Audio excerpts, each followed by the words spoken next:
ओम नमः शिवाय मित्रों। देखिए, श्री शिव महापुराण का पाठ कर रहे हैं, जिसमें हम रुद्र संहिता पार्वती खंड का 27वां अध्याय करेंगे। इससे पूर्व के आपको अध्याय मिल जाएंगे डिस्क्रिप्शन बॉक्स में, या फिर आप प्लेलिस्ट एक बनी हुई है शिव पुराण, वहाँ पे आप देख सकते हो इससे पूर्व के वीडियो।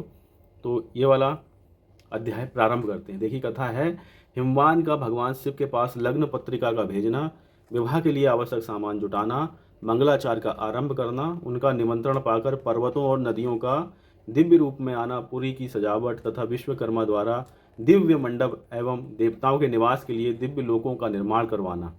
नारद जी ने पूछा, हे तात महाप्राज्ञ प्रभु, आप कृपा पूर्वक ये बताइए कि सप्तऋषियों के चले जाने पर हिमाचल ने क्या किया।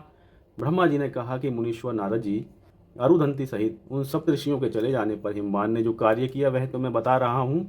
सप्तऋषियों के चले जाने के बाद अपने मेरु आदि भाई बंधुओं को आमंत्रित करके पुत्र और पत्नी सहित महामनस्वी गिरिराज हिमवान बड़े हर्ष का अनुभव करने लगे।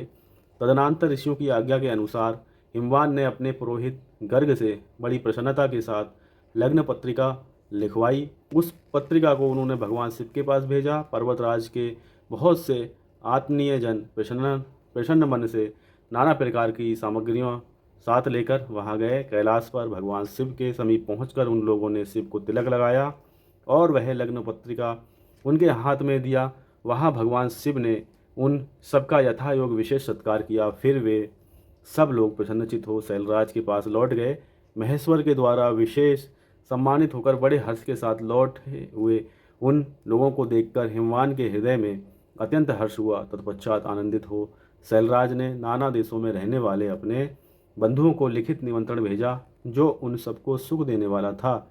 इसके बाद वे बड़े आदर और उत्साह के साथ उत्तम अन्न एवं नाना प्रकार की विवाहोचित सामग्रियों का संग्रह करने लगे। उन्होंने चावल, गुड़, शक्कर, आटा, दूध, दही, घी, मिठाई, नमकीन पदार्थ, मक्खन, पकवान, महान स्वादिष्ट नाना प्रकार के व्यंजन इतने अधिक एकत्रित किए कि सूखे पदार्थों के पहाड़ खड़े हो गए और द्रव्य पदार्थों की बावड़ियाँ बन गईं। शिव के पार्षदों और देवराज के लिए हितकर नाना प्रकार की वस्तुएं, भांति भांति के बहुमूल्य वस्त्र, आग में तपाकर शुद्ध किए हुए सुवर्ण, रजत और विभिन्न प्रकार के मणिरत्न, इनका तथा अन्य उपयोगी द्रव्यों का विधि पूर्वक संग्रह करके गिरिराज ने मंगलकारी दिन में मांगलिक कृत्य करना आरंभ किया। पर्वतराज के घर की स्त्रियों ने पार्वती जी का संस्कार करवाया। भांति भांति के आभूषणों से विभूषित हुई राजभवन की उन सुंदर स्त्रियों ने सानंद मंगल कार्य संपादन किया। नगर के ब्राह्मणों की स्त्रियों ने स्वयं बड़े हर्ष के साथ लोकाचार का अनुष्ठान किया। उसमें मंगल पूर्वक भांति भांति के उत्सव मनाए गए। हर्ष भरे हृदय से उत्तम मंगलाचार का संपादन करके हिमालय भी सर्वतोभावेन बड़े प्रसन्न हुए और अपने निमंत्रित बंधुजनों के आगमन की उत्सुकतापूर्वक प्रतीक्षा करने लगे। इसी बीच में उनके निमंत्रित बंधु बांधव आने लगे। देवताओं के निवासभूत ये राज सुमेरु दिव्य रूप धारण करके नाना प्रकार के मणियों तथा महारत्नों को यत्न पूर्वक साथ ले अपने स्त्री पुत्रों के साथ हिमालय के घर आए।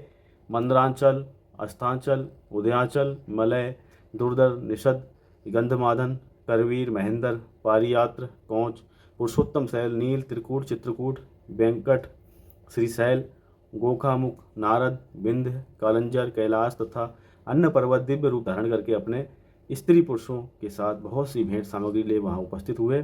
दूसरे द्वीपों में तथा यहाँ भी जो जो पर्वत हैं वे सब हिमालय के घर पधारे। शिवा और शिव का विवाह है ये जानकर सबने बड़ी प्रसन्नता के साथ वहाँ पदार्पण किया। सोनभद्र आदि नद और संपूर्ण नदियाँ दिव्य नर नारियों के रूप धारण कर नाना प्रकार के अलंकारों से अलंकृत हो शिव पार्वती का विवाह देखने के लिए आए। गोदावरी, यमुना, सरस्वती, वेणी, गंगा, नर्मदा तथा अन्य श्रेष्ठ सरिताएं भी बड़ी प्रसन्नता के साथ हिमवान के यहाँ आईं। उन सबके आने से हिमालय की दिव्यपुरी सब ओर से भर गई। वह सब प्रकार की शोभाओं से संपन्न थी। वहाँ बड़े बड़े उत्सव हो रहे थे। ध्वजा पताकाएं फहरा रही थीं।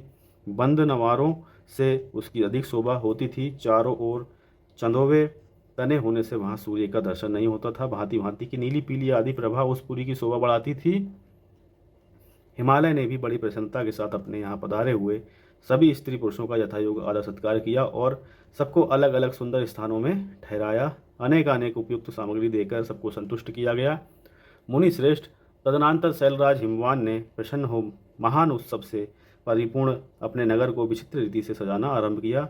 सड़कों को झाड़ बुहार कर उन पर छिड़काव कराया, उन्हें बहुमूल्य साधनों से सुसज्जित एवं शोभित किया।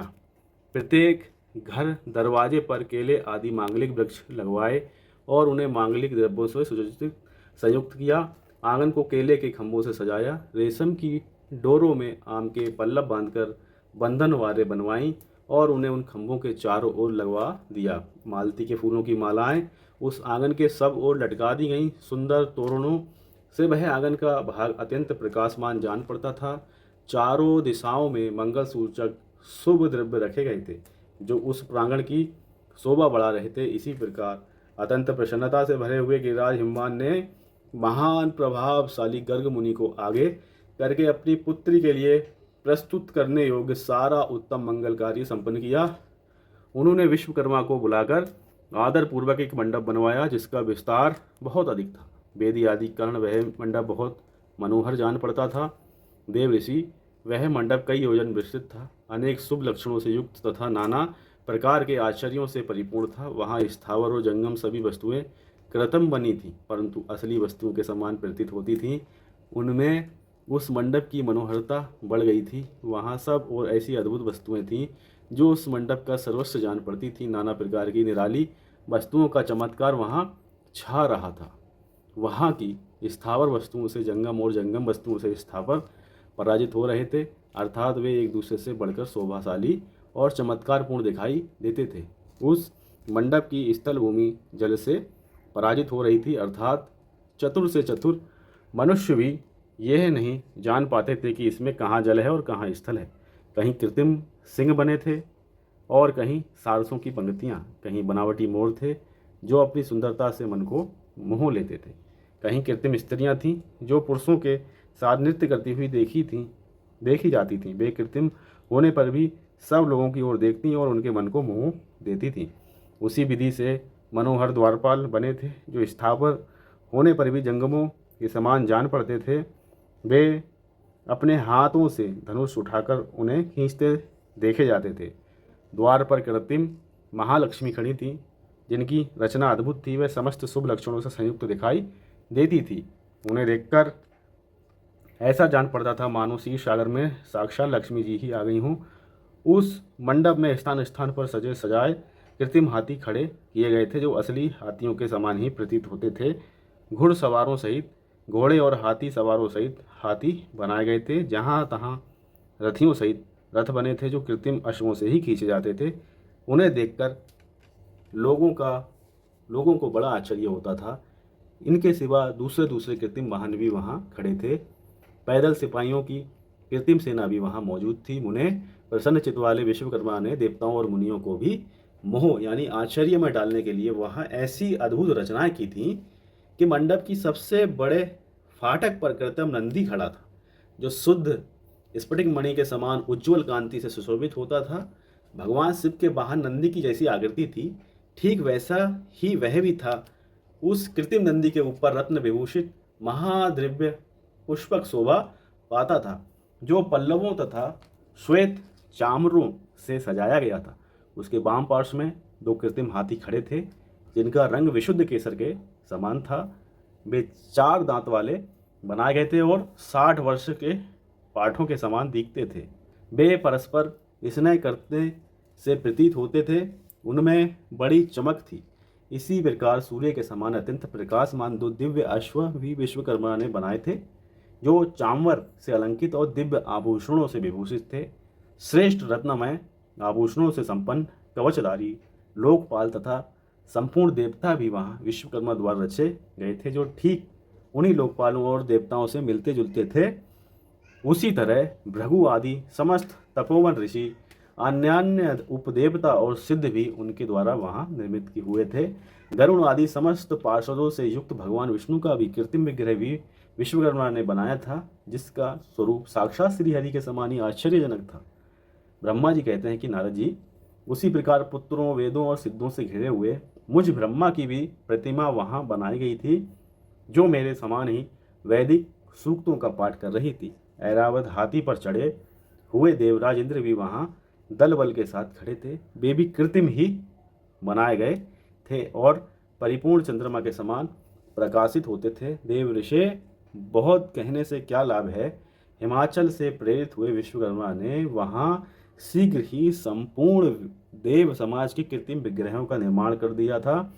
इस प्रकार उन्होंने दिव्य मंडप की रचना की थी। वह मंडप अनेक आश्चर्यों से युक्त था, महान था तथा देवताओं को भी मोह में डालने वाला था। तदनंतर गिरिराज हिमवान की आज्ञा से परम बुद्धिमान विश्वकर्मा ने देवता आदि के निवास के लिए उनके कृत्रिम लोकों का भी यत्नपूर्वक निर्माण किया। उन्हीं लोकों में उन्होंने उन देवताओं के लिए अत्यंत तेजस्वी, परम अद्भुत और सुखदायक बड़े बड़े दिव्य मंचों यानी सिंहासनों की रचना की। इसी तरह उन्होंने मुझ स्वयंभू ब्रह्मा के निवास के लिए क्षण भर में ही अद्भुत सत्यलोक की रचना कर डाली, जो उत्तम दीप्ति से उदीप्त हो रहा था। साथ ही भगवान विष्णु के लिए भी क्षण भर में दूसरे दिव्य वैकुंठ धाम का निर्माण कर लिया, जो परम उज्ज्वल तथा नाना प्रकार के आश्चर्यों से परिपूर्ण था। इसी तरह विश्वकर्मा ने देवराज इंद्र के लिए भी दिव्य उत्तम अद्भुत समस्त ऐश्वर्यों से संपन्न ग्रह की रचना की। अन्य लोकपालों के लिए भी उन्होंने प्रसन्नतापूर्वक बड़े सुंदर दिव्य अद्भुत बड़े बड़े भवन बनवाए। फिर क्या था, क्रमशः समस्त देवताओं के लिए भी उन्होंने क्रमशः विचित्र ग्रहों का निर्माण किया। परम बुद्धिमान विश्वकर्मा को भगवान शंकर का महान वरदान प्राप्त था, इसलिए उन्होंने शिव जी के संतोष के लिए क्षण भर में ही इन सब वस्तुओं की रचना कर दी। तदनंतर उसी प्रकार भगवान शंकर के लिए भी उन्होंने एक शोभाशाली ग्रह का निर्माण किया, जो शिव के चिन्ह से युक्त तथा शिव लोकवृत्ति दिव्य भवन के समान ही अनुपम था। श्रेष्ठ देवताओं ने उसकी भूरी भूरी प्रसन्नता की। वह परम उज्ज्वल महान प्रभा पुंज से उद्भासित उत्तम और अद्भुत था। विश्वकर्मा ने भगवान शिव की प्रसन्नता के लिए वहाँ एक ऐसी अद्भुत रचना की थी, जो परम उज्ज्वल होने के साथ ही साक्षात महादेव जी को भी आश्चर्य में डालने वाली थी। इस प्रकार ये सारा लौकिक व्यवहार करके हिमाचल बड़ी प्रसन्नता के साथ भगवान शंभु के शुभ आगमन की प्रतीक्षा करने लगे। देव ऋषि ब्रह्मा जी कहते हैं कि देव ऋषि, हिमाचल का ये सारा आनंददायक वृतांत मैंने तुमसे कह सुनाया, अब और क्या सुनना चाहते हो? आगे ये वाली कथा हम पढ़ेंगे। बोलिए ओम नमः शिवाय।